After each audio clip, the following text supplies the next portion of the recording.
Faisons un peu d'astrologie, d'astroroscopie. La nouvelle lune, c'est la nuit complète. Ça correspond bien à la période féminine et nocturne du cycle des 6 ans.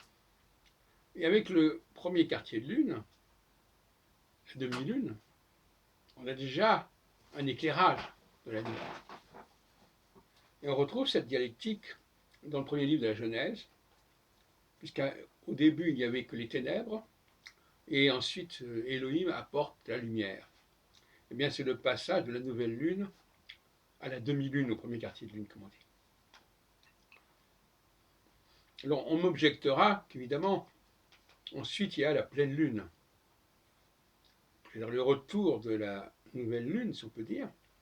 Sauf qu'évidemment, dans la pleine lune, on voit c'est la lune en pleine possession de ses moyens, puisque son disque est comparable à celui du soleil, visuellement, j'entends bien sûr.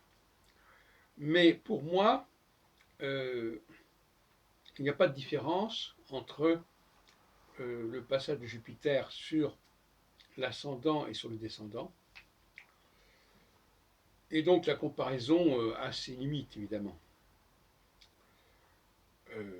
Même si effectivement il y a la deuxième carré qui fait la jonction entre la pleine lune et la nouvelle lune. Mais en tout état de cause, je pense que c'est intéressant de montrer, avant tout, que les premiers versets du livre de la Genèse ne peuvent se comprendre que dans cette dialectique entre la nouvelle lune et le premier quartier de lune.